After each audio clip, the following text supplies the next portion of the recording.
Oh, we got some Southwick weather here. Welcome to the Weege Show. This is brought to you by DID Chains and DID Rims. Oh, Doug Henry! Yeah, what's up, buddy? I do. You know We still remember. I'm like a guy working the track here. Oh, it's Doug Henry. What'd you do today, Doug? I watched some awesome racing. It was. Yeah, it was really good. Those second motos were really, really good. Okay, now it was clear they were all managing energy. Everybody was getting tired, or I think Sexton saved some. Possibly. Was that the way it always had to work here? Did you just hammer? You know, you push hard, you get covered full of dirt, and you back off. All right, I'm gonna make another run at it. Go for it again. So that's the way it's always been. No one is just pinning it 30 minutes on this thing. Not even you. Not on the track. Maybe the first moto. Okay. Yes. A good part of it, but yeah, it's brutal. Today was nice weather. You know, a little bit cooler than usual. Yeah. So. Yeah, but they were still hurting. Absolutely. They were still hurting. Absolutely. So did you have days where you won here, where you were like, you're on the podium, but you were feeling it? Oh yeah. Oh yeah. Oh yeah. Up chucking and everything, getting that sand out of there that you swallowed. Oh really? Because even if you're winning, you're going by lappers and getting hammered. Yep. Absolutely. How'd you feel about the track? I know you guys had the insane rain last week. Yep. Did it come around pretty good? I think so. I thought it did great. You know, it did great. I don't do a whole lot. You know, with that. Like. Yeah. They came in and they fixed all the rain ruts and stuff. I kind of just come around and pretty it up, you know, after we get it built. So I help out. I moved some stuff. I had a great experience. 20 footers with all this lumber, and I was driving with the skid steer, and I'm driving down this hill, and all of a sudden, too much weight, and I was right next to the fence, and I just cut left and just slammed down, but had my seatbelt on, safety first. You crashed? Can we say you crashed? I did crash, but yeah, a little bit. You know, I think this is good. I do a little bit of everything here. And the skid steer. I feel like you were a little wide open as a racer. Yeah. So you kept that. Yeah. You kept it going. Yeah, I can take a full load out there. I don't need to split in half. 2 trips, come on. I love it. Still going for it. Good seeing Doug you. Henry, awesome. Right, take care. We really officialized this show because we just got to talk to Doug Henry. That is so cool. One of the legends for sure. He and Dowd, the legends of Southwick. And these are their conditions, man. We got rain, we got wind at the end of the day, and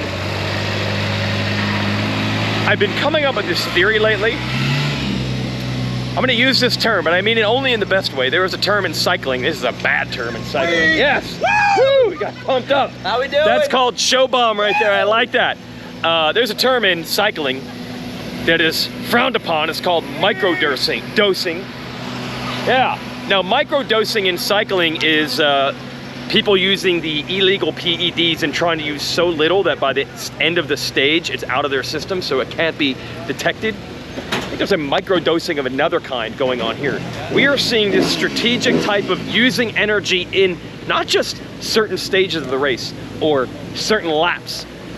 We're seeing it in certain sections. I'm gonna go fast here, I'm gonna back off here. I'm gonna, you know, these 3 sections are my best section of the track. That's where I'm gonna go fast. I really think, oh, Treadwell. I talked to Dowd, talked to Treddy. Yeah, I saw Dowd hanging out on the quad. How are you, sir? Everything's great. Now, you're gonna help us. What I've been told is, we'll talk to Dowd and Henry, and they don't really remember details of races ever. So we've been told, yeah, go to you. So maybe we're gonna have you on one of our shows to talk about them. Yeah, I can give you their results better than they do. That's exactly what I've heard. Yeah, I joke. Like, you guys are brain dead when it comes to that stuff. You guys don't know. That's why we got Treddy. But bevy of useless knowledge, you know? It's good. No, hey, people get paid for useless knowledge sometimes. You're okay. I think I missed my calling. Yeah, it could have helped us. That was some great racing today. What I was just talking about is watching them manage energy in that second moto. Sexton went fast, backed it down, had it later. Hunter had a run, Jet had a run. Is that the way it's always actually out here, where you guys, no one's just hammering, you have to be careful? You have to be careful. Yes, you really do. It's just like, you know, I used to joke all the time when I was doing nationals here, you'd have a guy blitz by you and I'd be like, I'll see you in 10 minutes here. So you would think about this? Yeah, absolutely. And that's kind of what we saw? Yeah, absolutely. Yes. Yep. Yeah, it gets so rough and it's so hard to keep that flow and keep everything going good. Yes. It's just tough. Can it literally be one bump? You miss time one bump and it all falls apart? Yeah, they can set up 3 sections of just making mistakes. And then sapping your energy. Yep, exactly. All that. Oh my God, that's why when Hayden went down that second mode, I was like, okay, it's so hard to come back from that. Yes. Like, the charge he put on was, wow, incredible. Something special. Yeah, it is. He's a beast. It was really good. Excellent. Mike Treadwell, good to see you. Absolutely. Good I'm gonna dial him in to talk Dowd and Henry. Thanks. Yeah, that's the new term I'm going with. It's microdosing. It's using energy so strategically in certain spots only. I think Jet was very, very good at it last year with the way he was managing the motos, where he was never winning by the 30 seconds. He would just keep looking and be like, I'll wick it up here, I'll slow it down here. Now they're all doing it. I mean, Sexton managed, he took 10 minutes off for the second moto. Yes, gang. Let's go, Weege show. Yes, you guys are in. You guys, that's what they paid their ticket money for. Yes, where are you guys from? Southwick. Literally Southwick. Yeah. Literally Southwick. Literally Southwick. Yeah, like could you like walk here? Like you're darn close. Dude, we've been here for 20 years straight. Yes. Now I've heard GNCC point leader Johnny Gerard said there was some epic riding, not just Gerard. Here. You know Gerard. He's a beast. Dude, he's gnarly. He might be the best rider in the world. I mean, these guys are 30-minute motos. Doing 3 hours, bro. Three. Nice to meet you guys. Thank you. All right, the locals. It's part of what makes this event what it is. Thank you. We got to get to the press conference.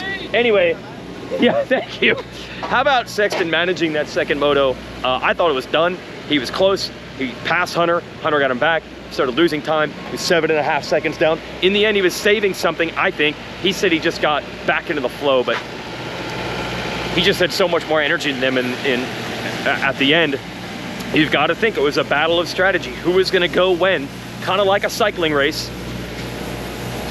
I mean, microdosing in a good way. Microdosing how much energy you're going to use around the track. Not the other stuff. We have testing here, don't worry. They're all good. And it's just, I feel like a different way than we've seen races in the past. We talked about this a million times, or 22 last year, that we had seen perfect seasons before, but those perfect seasons were, I'm gonna get the lead and I'm just gonna hammer everybody and try to win by a minute. Jet was doing it differently, and now we're seeing them all doing it differently. And it makes the motos much more compelling and much more fun to watch. Now, as we go to the 250 class, Deegan, he's making compelling and interesting. Yes, TPJ over there, and Teddy Parks, the privateer journey. Deegan's making interesting, just because he's making it tough on himself. But you can tell he believes now. It's like, you throw any challenge you want, I'll figure it out. And these second moto last 2-lap charges are unbelievable. Press conference time. We'll be right back. And we're back. I'm really getting rained on now. See the guy in the striped shirt? That's Juju Boomer, who took a big hit, got run over, nailed in the head in the second 250 moto. I just talked to him. Got a little bit dingy right now, to use a scientific medical term, but otherwise okay. I just want to report that because, you know, you see a guy take a ride in the Alpine Stars minute cart, you're obviously worried for the worst. We are so desensitized in this sport to basically say he only got hit in the head real bad. And that's actually like positive news. And he's gonna be okay. He was laughing and joking about it. And he'll be all right. And I don't know, maybe a couple weeks off. We'll see when he's back.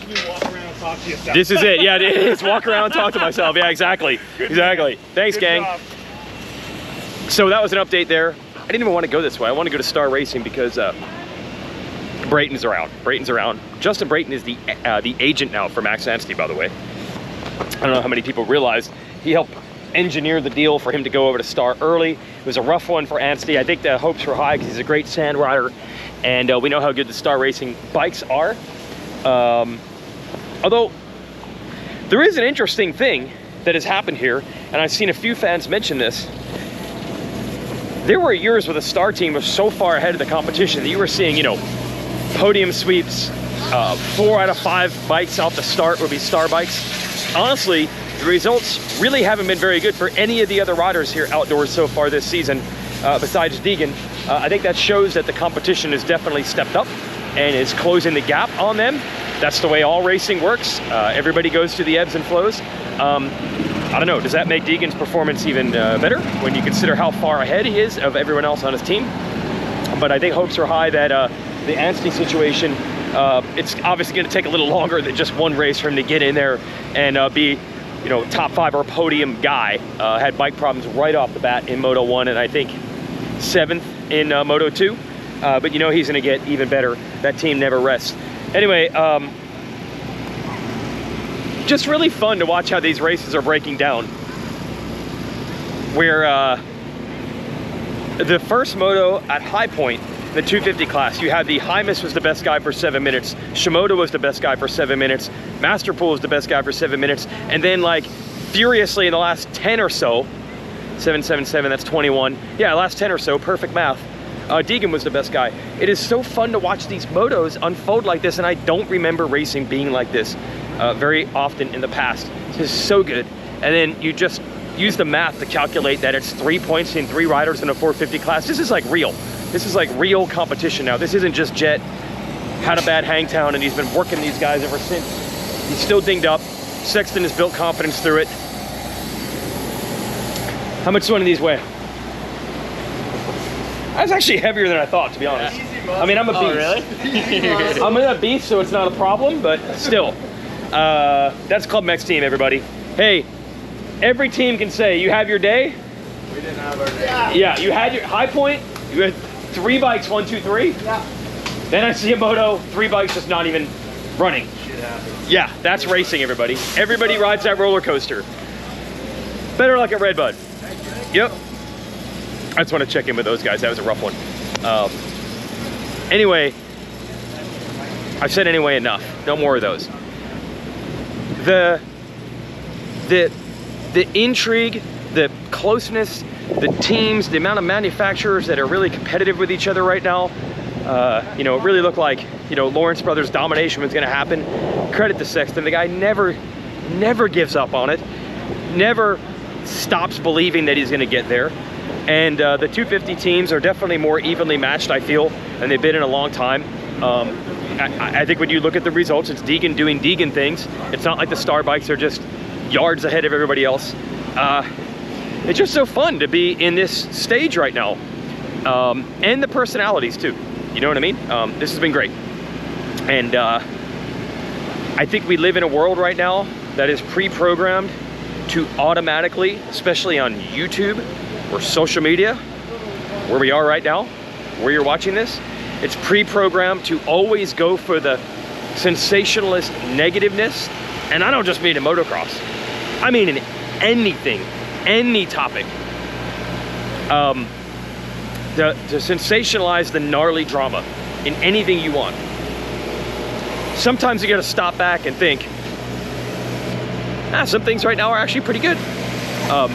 There's an old theory that like the music that was out when you were as ages 15-ish to 25, something in that range, you'll always think is the best music ever.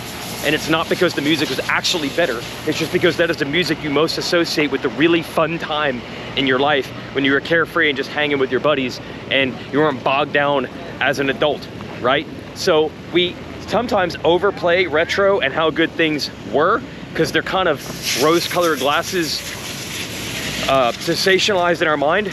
Sometimes you gotta stop and look around and be like, sometimes what we're living right now is actually about as good as it gets. And the way the racing has gone this year, and remember, the majority of Monster Energy Supercross, we were talking about these are the closest points ever. We can't believe that this is happening. It's been so close, it's been so wild. And we're starting to see that again here. It's pretty cool. Anyway, thanks to DID for backing our show. That is the official chain and rim of what Team Honda uses. What drives you? They've been doing it for about 100 years. And I feel like we've been doing that same thing here for like 100 years. You go to these tracks and it's like time stands still. Southwick's always gonna Southwick. And you know Redbud's always gonna Redbud. We'll see you there.